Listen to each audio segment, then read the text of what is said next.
Good morning students, कैसे हो आप लोग। लास्ट में अपना चल रहा था क्लासिफिकेशन। कल जो मैंने लेक्चर डाला था वो मैंने एनसीईआरटी का लाइन टू लाइन डाला था, तो उसमें आपने बहुत सारी चीज़ें नोटिस की कि जो मैंने अंडरलाइन कर रखा था वहाँ से डायरेक्ट क्वेश्चन पुटअप होते हैं। तो अपना मेन टारगेट है एनसीईआरटी को फॉलो करना। इसके अलावा अपन बिहाइंड एनसीईआरटी भी जाएंगे। कुछ टॉपिक्स ऐसे होंगे जो एनसीईआरटी से आपको समझ में नहीं आएंगे, जहाँ ज़रूरत होगी वहाँ मैं ऐड कर दूँगी। ठीक है, तो कल वाला लेक्चर सब लोगों ने देखा होगा, अच्छे से समझा होगा, और उससे रिलेटेड क्या क्या ऑब्जेक्टिव बनते हैं वो भी आप कोशिश करना। इसके अलावा जैसे ये अपना टॉपिक ख़त्म होता है, ये एनसीईआरटी का 11th क्लास का सेकंड चैप्टर चल रहा है। फर्स्ट में क्या था आपका, और ये सारा आपके सिलेबस में है।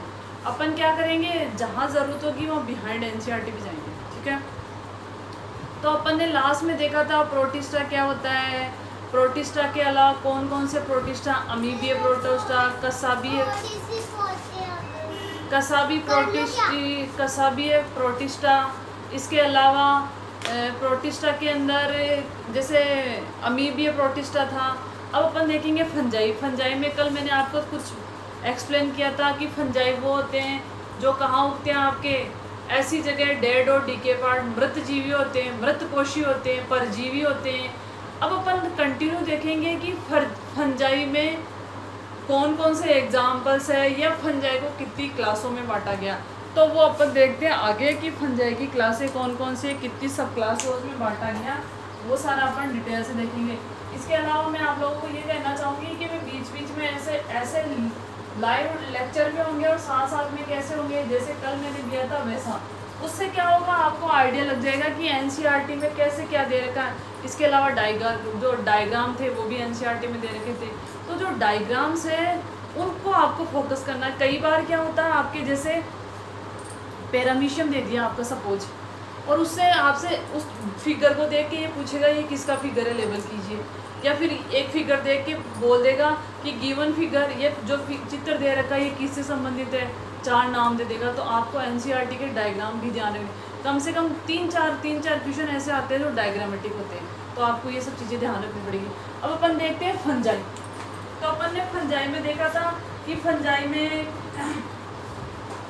किसको सम्मिलित किया गया है।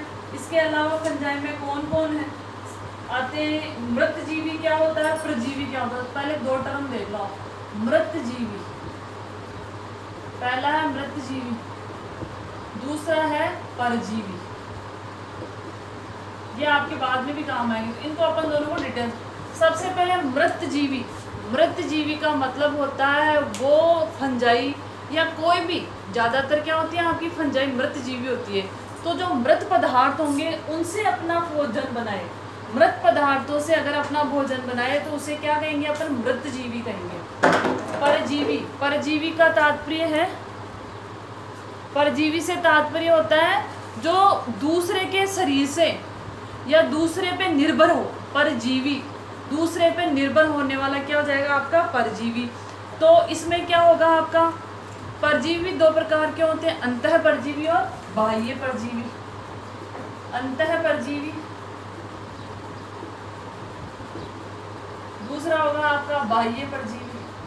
अंतः का मतलब होता है ये शरीर के अंदर पाए जाएंगे, बाह्य परजीवी से तात्पर्य शरीर के बाहर होंगे। जैसे अपने अपन आगे थोड़ी आगे एनिमल्स की बात की जाए, जैसे आपके जू है तो वो किसका एग्जाम्पल है, बाह्य परजीवी का। या आपके इकोलाई है, इकोलाई बैक्टीरिया है जो कहाँ पाया जाता है, आपके आंत में पाया जाता है, तो वो किसका, आपका अंतः परजीवी का एग्जाम्पल है। तो आपको ये सब ध्यान रखना है कि बाह्य परजीवी क्या होता है और आपका। तो देखो परजीवी 2 प्रकार के हो सकते हैं, अंतः परजीवी और बाह्य परजीवी। अंतः का मतलब शरीर के अंदर पाया जाता है। ठीक है, तो ये किसके लिए लागू होता है, जो फंजाई होती है, मृत जीवी भी होती है और परजीवी भी होती है। अब देखो फंजाई, कवक प्लस लाइकेन या कवक प्लस शैवाल। कवक और शैवाल का संबंध क्या कहलाता है आपका, लाइकेन। यहाँ समझने वाली कुछ चीजें हैं। यहाँ क्या करेगा, कवक सहजीवी भी रहता है आपका, परजीवी तो रहता ही रहता है। कवक क्या रहता है आपका, सहजीवन भी व्यतीत करता है। तो अगर कवक और शैवाल अगर साथ साथ रह रहे हैं तो उसे क्या कहेंगे आपको, लाइकेन। लाइकेन क्या करते हैं, वायु प्रदूषण के सूचक होते हैं। वायु प्रदूषण के क्या होते हैं, आपके सूचक होते हैं।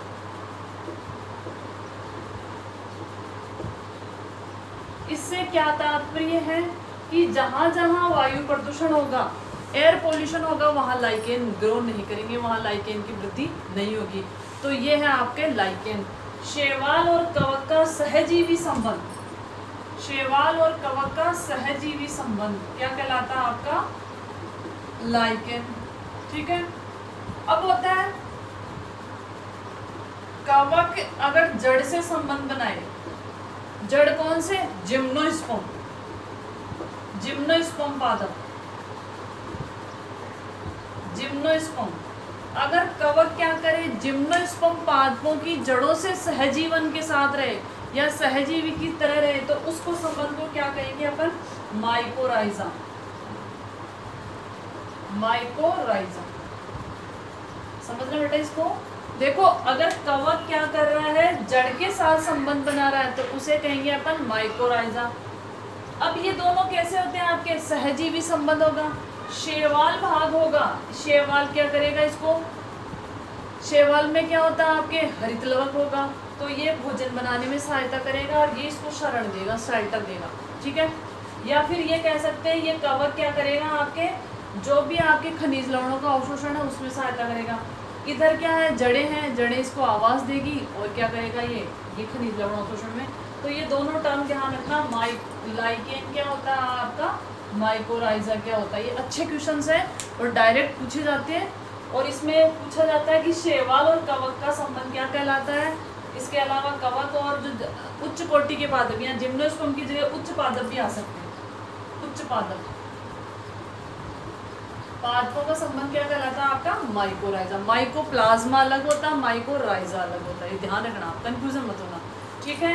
तो यहाँ 3-4 चीजें निकल के, मृतजीवी, परजीवी, अंतः परजीवी, बाह्य परजीवी और ये, तो ये आपको ध्यान देना इन चीजों पे, क्योंकि ये डायरेक्ट क्वेश्चन है। अगला देखते हैं अपन शैवाल से और क्या क्या क्वेश्चन बन सकते हैं आपके।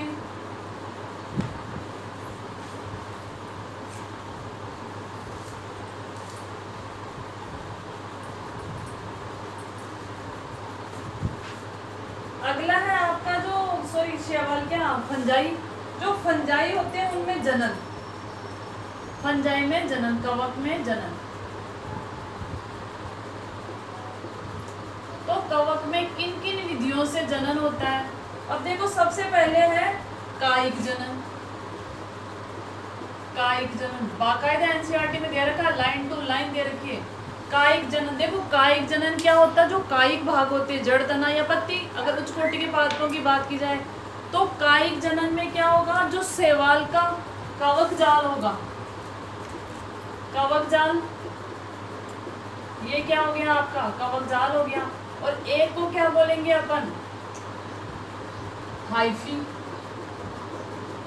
हाइपी, सॉरी फी, हाइपी बोलते हैं इसको। ठीक है। अगर ये टुकड़ों में टूट जाए, ये क्या हो जाए, टुकड़ों में टूट जाए, इससे नया कवक बन जाए। सपोज यहाँ से एक टुकड़ा टूट के जमीन में गिर गया या किसी प्रजीवी पे, मृतजीवी पे गिर गया और वहां से आपके नया क्या हो गया, कवक बन गया, माइसीलियम बन गया, तो वो क्या कहलाएगा आपका कायिक जनन। तो जो आपके कवक होते हैं उनमें कायिक जनन किससे होता है, कौन कौन सी विधि है, विखंडन विधि। विखंडन का मतलब टुकड़ों में टूटना, एक हो गया आपकी विखंडन विधि, मोस्टली यही होती है। इसके अलावा क्या होता है, मुकुलन, मुकुलन विधि, जिसका बेस्ट एग्जाम्पल है आपका ईस्ट। मुकुलन विधि देखो अपन डिटेल से देखेंगे, ईस्ट को डिटेल से देखेंगे तब आपको समझाऊंगी मैं। तो विखंडन विधि से भी क्या होता है आपका कायिक जनन होता है। मुकुलन विधि, मुकुलन का मतलब है जैसे हाइड्रा है, ये आपका मेन हाइड्रा है, ये इसके क्या आपके स्पर्शांक है, ये क्या हो गया हाइड्रा के स्पर्शांक हो गए। ठीक है। अब ये देखो ये क्या है, इसके स्पर्शांक, इसको क्या बोलेंगे अपन, मुकुल। तो ऐसे क्या होता है, इनमें कायिक जनन की एक विधि है मुकुलन। तो मुकुलन से भी ये ज़्यादा इंपॉर्टेंट है क्योंकि ये किस में होती है, आपकी ईस्ट में होती है। और बेकरी इंडस्ट्री की बैकबोन क्या होती है, आपकी ईस्ट होती है। ईस्ट सेकेरोमाइसिटीज सेरिवेसी, अभी नाम भी आएगा, रिपीट भी होगा, सेकेरोमाइसिटीज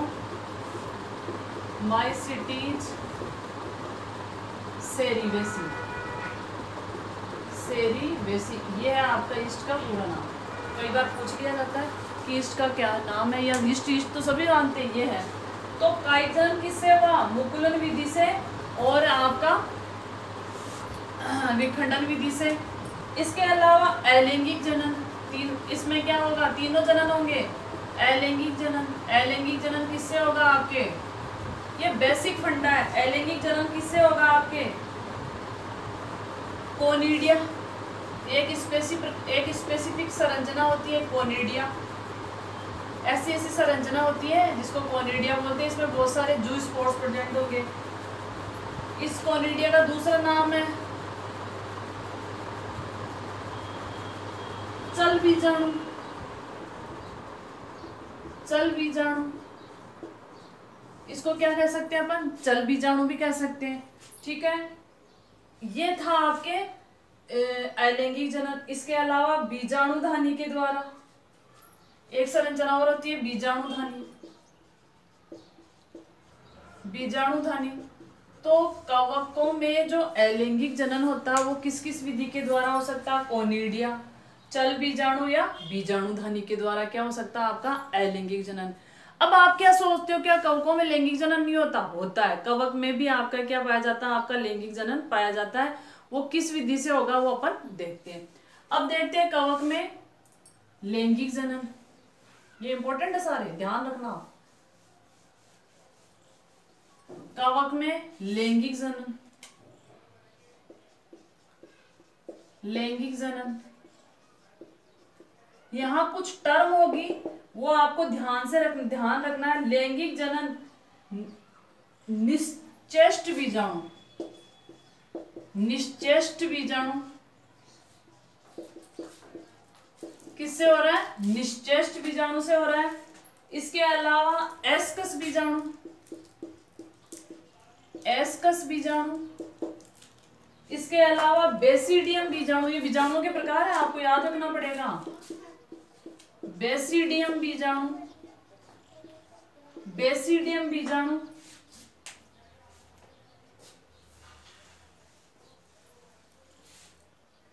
देखो, लैंगिक जनन कब होगा? जब परिस्थितियां विपरीत होगी। जब परिस्थितियां क्या होगी आपकी?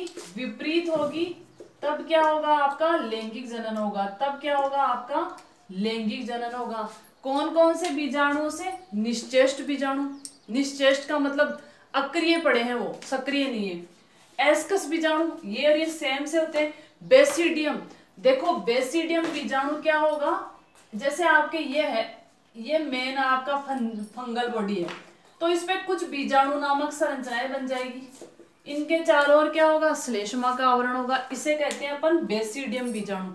तो जो लैंगिक जनन होगा विभिन्न प्रकार के बीजाणुओं के द्वारा होता है। स्टेटमेंट को सुनना ढंग से। लैंगिक जनन विभिन्न प्रकार के बीजाणुओं के द्वारा होता है। और वो बीजाणु कौन कौन से हो सकते हैं आपके? निश्चेष्ट बीजाणु, एस्कस बीजाणु और बेसिडियम बीजाणु। अब लैंगिक जनन में कौन कौन सी घटनाएं होगी? एक्चुअल क्वेश्चन यहां से आता है। ये नाम बच्चे इजीली याद कर लेते हैं, पर जो बाउंसर क्वेश्चंस होते हैं वो पूछे जाते हैं कि लैंगिक जनन में कौन कौन सी घटनाएं होती है। दो वर्ड यूज करूंगी मैं, प्लाज्मोगेमी और कैरियोगेमी। दो वर्ड यूज करूंगी, प्लाज्मोगेमी, प्लाज्मोगेमी मतलब साइटोप्लाज्म, कोशिका द्रव्य, कोशिका द्रव्य। तो प्लाज्मोगेमी में क्या होगा? दो जो आपके कवक होंगे उनका जो साइटोप्लाज्म होगा वो क्या करेगा? रोल प्ले करेगा। दो कवकों का साइटोप्लाज्म किसमें रोल प्ले करेगा? आपके प्लाज्मोगेमी में।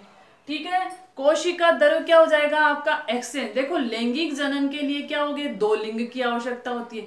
सिंपल सी बात है, जब कहीं भी लैंगिक जनन होगा, चाहे जंतु हो चाहे पादप हो, वहां दो लिंग की आवश्यकता होती है। ठीक है, तो प्लाज्मोगेमी का मीन होता है दो कवकों का जो कोशिका द्रव्य होगा उनमें क्या होगा? आपका एक्सचेंज रहेगा। दूसरा वर्ड यूज करूंगी मैं, कैरियोगेमी, कैरियोगेमी। कैरियोगेमी का मतलब, कैरियो का मतलब होता है केंद्रक, कैरियोलॉजी, ठीक है। एक होती है साइटोलॉजी, एक होती है कैरियोलॉजी। तो कैरियोलॉजी का मतलब होता है केंद्रक का अध्ययन।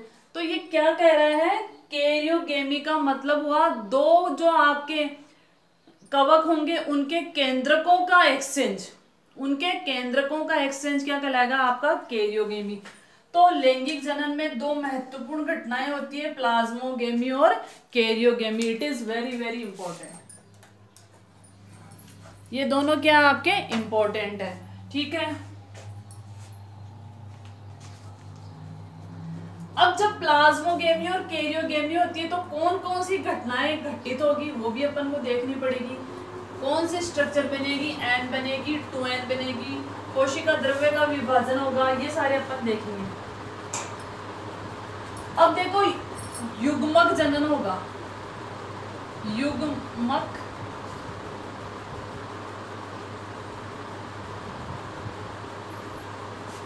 युग्मनज, युग्मनज, युग्मनज का मतलब जाइगोट, जाइगोट का मतलब 2n। देखो मैंने क्या कहा, प्लाज्मोगेमी और कैरियोगेमी होगी, फिर उससे क्या होगा आपका युग्मनज बनेगा, जाइगोट बनेगा।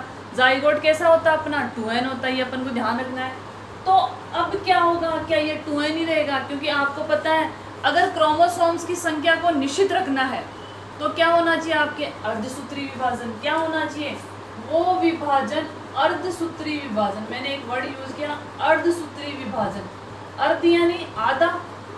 तो ऐसा विभाजन जो गुणसूत्रों की संख्या को क्या कर देता, आपका हाफ कर देता, आधा कर देता, वो क्या कहलाता आपका अर्धसूत्री विभाजन।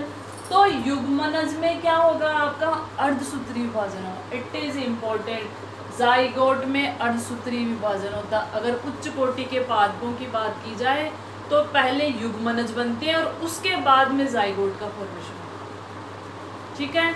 अब जाइगोट का फॉर्मेशन हुआ और यहाँ क्या हो गया आपका, कैसी हो गई आपकी अगुणित कोशिका, अगुणित हैप्लोइड, एन हो गई। तो जाइगोट में कैसा होता है आपका, अर्धसूत्री विभाजन होगा, ठीक है। तो ये ध्यान रखना।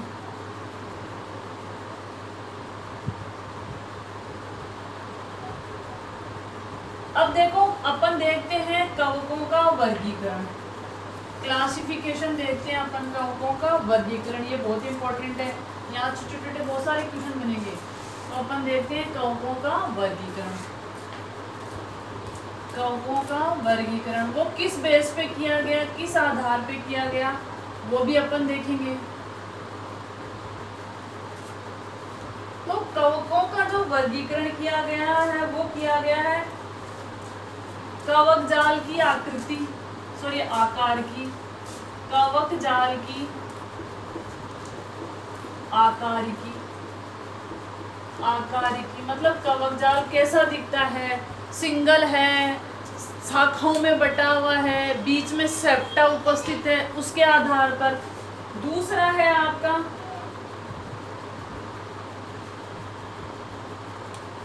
फनल काय कैसा बनता है, फनल काय के आधार पर, फनल काय के आधार पर, ठीक है। इसके अलावा बीजाणु के आधार पर, अगुणित बीजाणु बनते हैं, द्विगुणित बीजाणु के आधार पर, अगुणित बीजाणु बनते हैं या द्विगुणित बीजाणु बनते हैं। इनके आधार पर अपन ने क्या किया है, कवकों का वर्गीकरण किया है।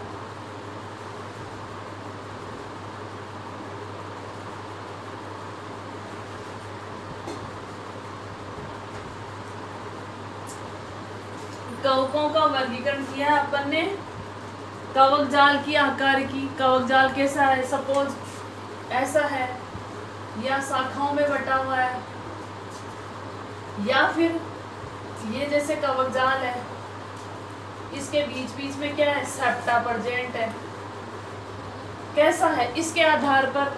फनल काय कैसा है, फनल कैसा है, जो आपका बोर्ड को बन रही है, शंकुआकार है, छतरी के आकार का है, और बीजाणु कौन से बीजाणु बन रहे हैं, एस्कस बन रहे हैं, बेसिडियम बीजाणु बन रहे, कौन से बीजाणु बन रहे, इसके आधार पर भी अपन ने क्या किया, आपका वर्गीकरण किया। तो वो अपन देखते हैं। तो अपन अपन ने इनको क्या किया, विभिन्न क्लासों में बांटा है, उनको अपन डिटेल से पढ़ेंगे। पहली आपकी है फाइकोमाइसिटीज। पहली कौन सी है आपकी, फाइकोमाइसिटीज।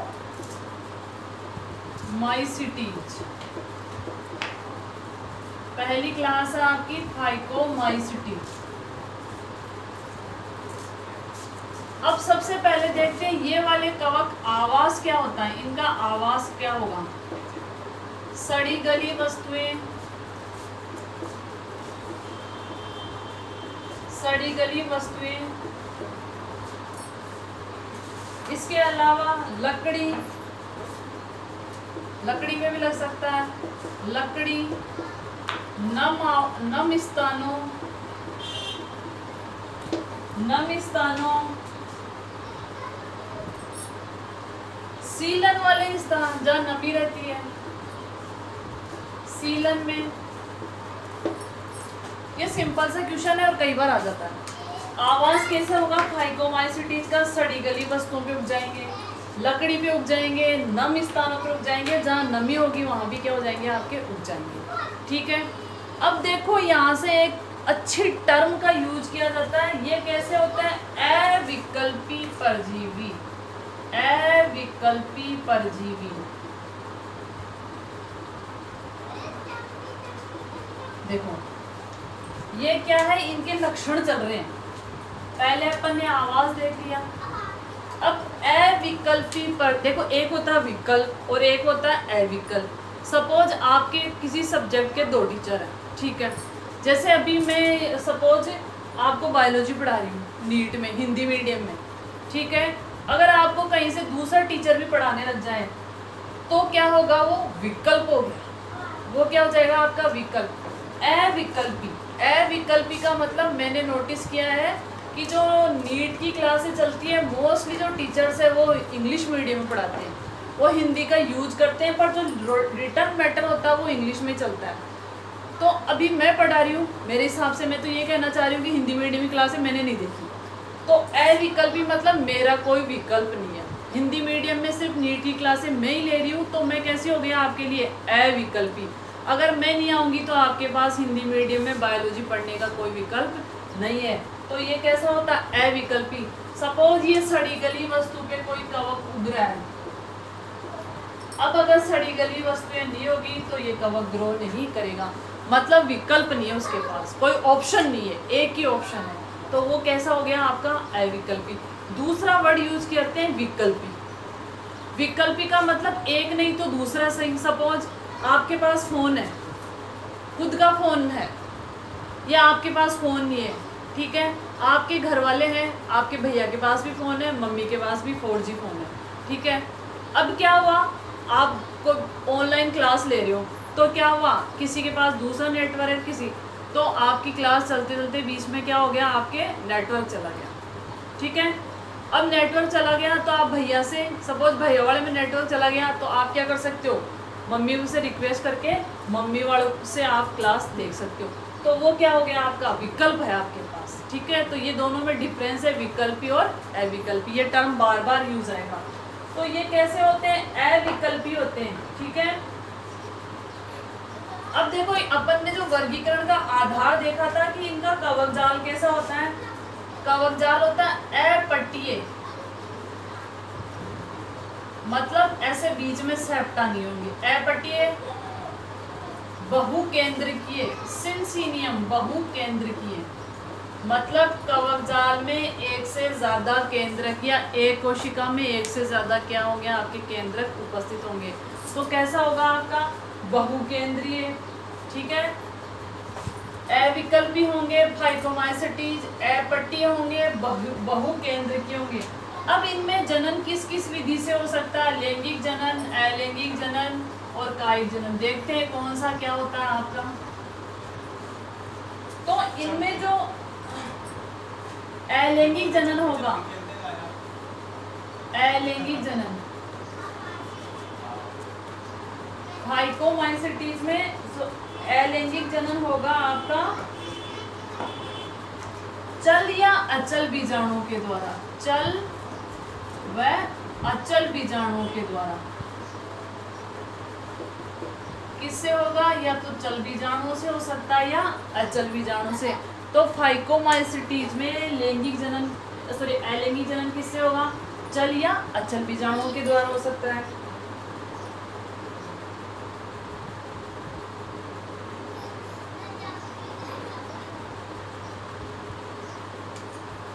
अब देखो इसमें युग्मक बनेंगे, तो यहाँ एक युग्मकों का निर्माण होगा, युग्मकों का निर्माण होगा। इनमें क्या बनते हैं, युग्मक बनेंगे। ठीक है, युग्मकों का निर्माण होगा। सपोज ये एक युग्मक है, तो दोनों के फ्यूजन से क्या बनेगा आपका युग्मनज। तो दो चीजें ध्यान रखनी है आपको, युग्मकों का निर्माण होगा, निर्माण होने के साथ साथ क्या होता है आपके युग्मनज का निर्माण भी होता है। किसमें, फाइकोमाइसिटीज में। तो ये था इसका। इसके अलावा जो युग्मक होंगे, देखो 3-4 वर्ड यूज किया है, समयुग्मनजी, विषमयुग्मनजी। इनके युग्मक कैसे होंगे, समयुग्मनजी। दोनों युग्मक अगर आकार आकृति में क्या होंगे आपके समान है, सपोज ये दोनों युग्मक कैसे आपके समान है, तो समयुग्मनजी। तो ये कैसे होते हैं, समयुग्मनजी, विषमयुग्मनजी। समयुग्मनजी भी होते हैं, साथ साथ में कैसे होते हैं, विषम। सपोज एक ऐसा है, दूसरा कैसा हो गया आपका ऐसा। तो जो एस्कोमाइसिटीज होते हैं वो समयुग्मनजी भी होंगे और विषमयुग्मनजी, दोनों प्रकार के युग्मक बनेंगे। और युग्मकों का क्या होता है आपका संलयन होता है। ठीक है, ये ध्यान रखना। अब इसके उदाहरण वो वेरी वेरी इंपॉर्टेंट, अपन को एनसीईआरटी के एग्जाम्पल तो ध्यान रखने ही रखने हैं। ठीक है, म्यूकर, म्यूकर। दूसरा है आपके राइजोपस, राइजोपस।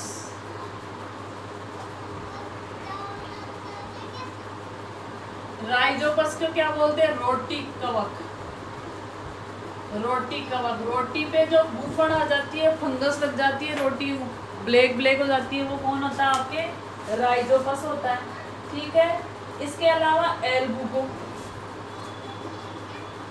एल्बुगो जो सरसों का पत्ती होती है, सरसों पर परजीवी लिख सकते हो आप, सरसों पर परजीवी। सरसों पर क्या हो जाएगा आपका परजीवी। म्यूकर देखा होगा आपने, जैसे आपके कुछ लकड़ी वगैरह पड़ा रहता है, लेदर वगैरह होता है, तो उसपे ऐसे ऐसे ऐसे ऐसे ऐसे धागे धागे से दिखते हैं आपको, वो क्या सा होता है आपका म्यूकर होता है। इसके अलावा जो ये राइजोपस रोटी पे भी देखा होगा, मोस्टली इनके जो एस्कोमाइसिटीज होती है उसमें क्या होंगे, सॉरी फाइकोमाइसिटी में जो जितने भी कवक होंगे उनकी संरचना कैसी होती है, धागे जैसी होती है। अपन ने पढ़ा ही था सेप्टा नहीं पाए जाते, सेप्टा तो होंगे ही नहीं कहीं पे, तो ये सिंपल टाइप के कवक होते हैं फाइकोमाइसिटीज में। तो अपन ने देखा है कवकों का वर्गीकरण। तो सबसे पहले देखा फाइकोमाइसिटीज। फाइकोमाइसिटीज में कौन सा जनन होता है आपका, अलैंगिक जनन होता है, अलैंगिक जनन। ठीक है, इसके अलावा लैंगिक जनन भी क्या होता है आपका पाया जाता है। अगला देखेंगे अपन एस्कोमाइसिटीज, अगला वर्ग देखेंगे अपन एस्कोमाइसिटीज।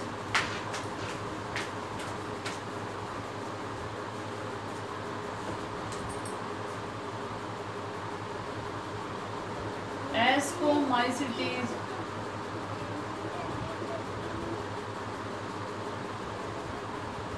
एस्कोमाइसिटीज इन्हें थैली फंजाई बोलते हैं। इनकी संरचना कैसी होती है आपकी थैली की जैसी होती है।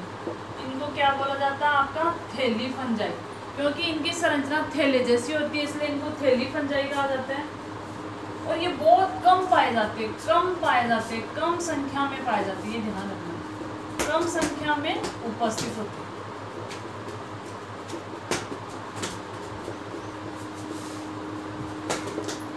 इसके अलावा एक देखो मोस्टली कैसे होंगे बहुकोशिकीय, ज्यादातर कैसे होते हैं बहुकोशिकीय। बहुकोशिकीय मतलब इनका थैलस कैसे होगा मल्टी सेलुलर होगा, बहुकोशिकीय। फिर एक अपवाद, अपवाद यीस्ट एक कोशिकीय। यीस्ट कैसा होता है आपका? एक कोशिकीय। तो ध्यान रखना है, एस्कोमाइसिटीज के ज्यादातर कवक होते हैं बहुकोशिकीय, बहुत कम मात्रा में मिलते हैं। तो यीस्ट है वो क्या हुआ आपका? एक कोशिकीय। सेकेरोमाइसिटीज सेरिवेसी, इसके अलावा बेकरी इंडस्ट्री की बैकबोन। ठीक है, इसके अलावा बहुकोशिका का एग्जाम्पल देख लो, पेनिसिलियम। पेनिसिलियम ये क्या है आपका? कवक है। तो Penicillium notatum, notatum, Penicillium notatum क्या है? कवक की एक प्रजाति है। इससे कौन सी औषधि मिली थी आपकी? पेनिसिलियम, जो सबसे पहले खोजी गई एंटीबायोटिक थी। और इसको किसने खोजा था? मैं बता देती हूँ आपको, पेनिसिलियम नोटेटम से पेनिसिलियम औषधि को खोजा गया था। पेनिसिलियम औषधि को डिस्कवर किया गया था। ठीक है, और कब किया था? 1929 में, 1929 में। और किसने किया था? अलेक्जेंडर फ्लेमिंग ने। अलेक्जेंडर फ्लेमिंग ने सबसे पहले खोजी गई औषधि थी पेनिसिलियम, जिसका उपयोग किया जाता था मलेरिया के उपचार में। मलेरिया के उपचार में। तो ये एक पॉपुलर क्वेश्चन है, कई बार ये क्वेश्चन पुटअप होता है। तो ये भी कौन है आपकी? फंजाई। तो ये मत सोचना कि फंजाई हार्मफुल ही होती है, फंजाई लाभदायक भी होती है। आपके एस्कोमाइसिटीज से देखो, आपके एक तो बेकरी इंडस्ट्री का पूरा इंपॉर्टेंट रोल है। बेकरी में यीस्ट से क्या किया जाता है? अल्कोहल का निर्माण किया जाता है, केक का निर्माण किया जाता है, पिज्ज़ा का निर्माण किया जाता है। इसके अलावा डिफरेंट टाइप की जो बियर वगैरह है वो किससे बनती है? इससे। फर्मेंट करने में, सड़ाने में, फर्मेंटेशन की प्रोसेस में किया जाता है। इसके अलावा इडली में किया जाता है, डोसा में किया जाता है। तो ये सब कौन है आपके? इसी के हैं। अब ये कैसे होंगे? आपके मृतजीवी होंगे। जो आपके एस्कोमाइसिटीज है वो कैसे होते हैं? आपके मृतजीवी होते हैं। ये चीज इंपॉर्टेंट है। अपघटक होते हैं। मृतजीवी दूसरा वर्ड है अपघटक। परजीवी अपन देख चुके हैं। मृतजीवी क्या होता है? जो मृत पदार्थों से भोजन बनाता है। परजीवी क्या होता है? जो दूसरों पे निर्भर होता है अपने जीवन निर्वाह के लिए। अगला वर्ड है अपघटक, डिकम्पोजर। अपघटक वो होते हैं जो भी आपके अर्थ पे, धरती पे जो भी गंदगी पड़ी है उसको पचा के, डाइजेस्ट करके, उसको डाइजेस्ट करेंगे, जिससे वो सरल पदार्थों में निर्मित हो जाएगी और ये उससे अपना भोजन बना लेंगे।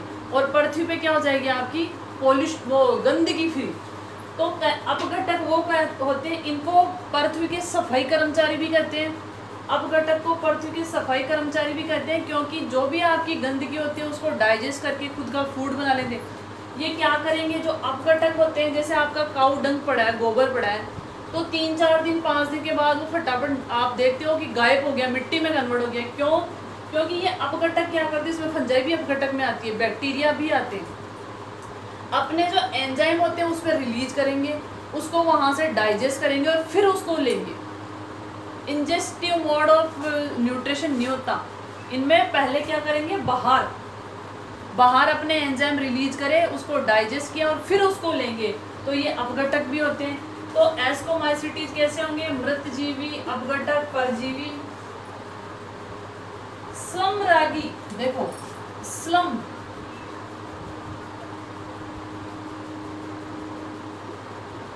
मतलब गोबर। गोबर को भी, जो मैंने अभी बताया थी वही बात है। तो ये ध्यान रखना आपको, ये गोबर को भी क्या कर देते हैं? आपके डाइजेस्ट कर देते हैं। इनका कवक जाल कैसा होता है? कवक जाल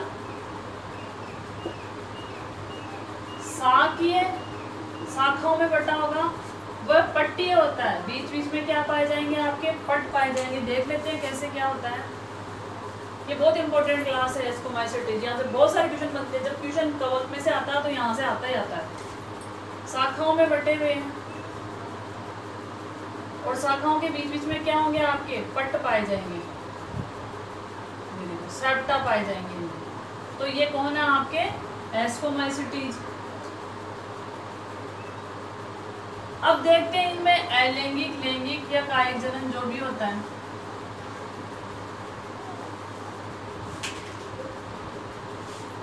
अलैंगिक जनन, अलैंगिक जनन किससे होगा आपके कोनिडिया से।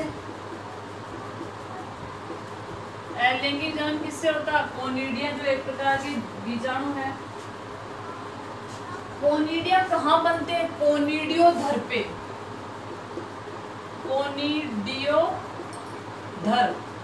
धर का मतलब होता है इसको धारण करने वाली। तो जो एस्कोमाइसिटीज के कवक होते हैं उनमें अलैंगिक जनन किससे होता है आपके कोनिडिया से। कोनिडिया कहाँ बनते हैं कोनिडियोधर पे बनते हैं, ठीक है।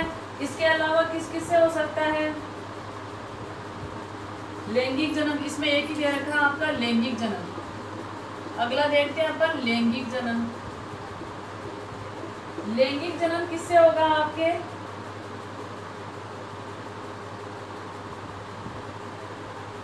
एस्कस बीजाणु से।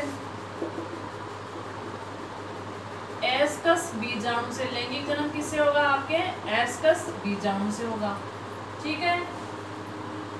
इसके अलावा इसके उदाहरण देखो आप, इसके उदाहरण देखने अपन को, ये बहुत इंपॉर्टेंट है। एक कवक का नाम सुना होगा आपने न्यूरोस्पोरा, न्यूरोस्पोरा। इसके जो एग्जाम्पल है इस वाली क्लास में देखो पेनिसिलियम आ गया, वो इम्पोर्टेंट है, यीस्ट है वो इम्पोर्टेंट है। अब देखते हैं इसके एग्जाम्पल और कौन कौन से जो आपके एनसीईआरटी में दे रखे हैं। अपन को एनसीईआरटी फॉलो करनी है, तो इसमें दे रखा है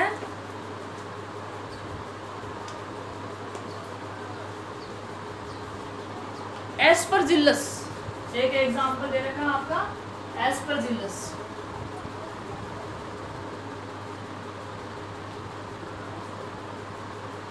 एस्परजिलस। दूसरा है आपका क्लेविसेप, क्लेविसेप,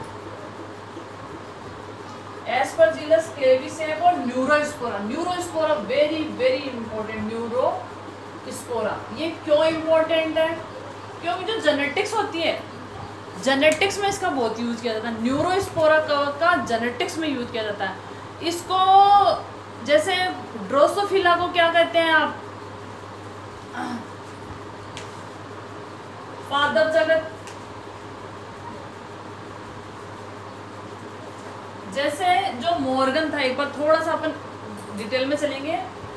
जो न्यूरोस्पोरा वो कवक है, इसका उपयोग किया जाता है जेनेटिक्स के अध्ययन करने के लिए, आनुवंशिकी के अध्ययन में, आनुवंशिकी के अध्ययन में। देखो जो ड्रोसोफिला है, ड्रोसोफिला क्या होती है फल मक्खी, ड्रोसोफिला क्या होती है आपकी फल मक्खी। इस पे किसने रिसर्च की थी मॉर्गन ने, साइंटिस्ट था मॉर्गन। तो इसने क्रोमोसोम्स के बारे में बताया, फल मक्खी में इसने सारी रिसर्च की थी। इसने अपना पूरा जीवन फल मक्खी के पीछे बिता दिया था, मतलब जब से ये साइंटिफिक फील्ड में आए थे उसके बाद इनका जीवन ड्रोसोफिला के पीछे ही बीत गया था। ये जंगलों में ड्रोसोफिला को जहाँ जहाँ फल मक्खी होती थी वहाँ वहाँ घूमते रहते थे, उनमें संकरण करवाते रहते थे। तो ड्रोसोफिला पे किसने प्रयोग किए थे मॉर्गन ने। और कौन से प्रयोग थे आपके आनुवंशिकी के, ये जेनेटिक्स के। तो ये तो हो गया आपका जंतु जगत, जंतु जगत, क्योंकि मक्खी किस में आएगी जंतु जगत में। तो जो न्यूरोस्पोरा है उसको पादप जगत का ड्रोसोफिला कहा जाता है। इंपॉर्टेंट क्वेश्चन है, पादप जगत का ड्रोसोफिला, पादप जगत का ड्रोसोफिला कौन है आपका न्यूरोस्पोरा, पादप जगत का ड्रोसोफिला। तो आपको ये दो तीन चीजें अपने आइए फिर से रिपीट हो जाएगी, पर ये न्यूरोस्पोरा तो कवक में नहीं होगा, ये तो फिर भी रिपीट हो जाएगा जूलॉजी में। तो पादप जगत का ड्रोसोफिला किसे कहा जाता है न्यूरोस्पोरा का। क्यों? क्योंकि इसका यूज किया जाता है जेनेटिक्स या आनुवंशिकी के अध्ययन में किया जाता है।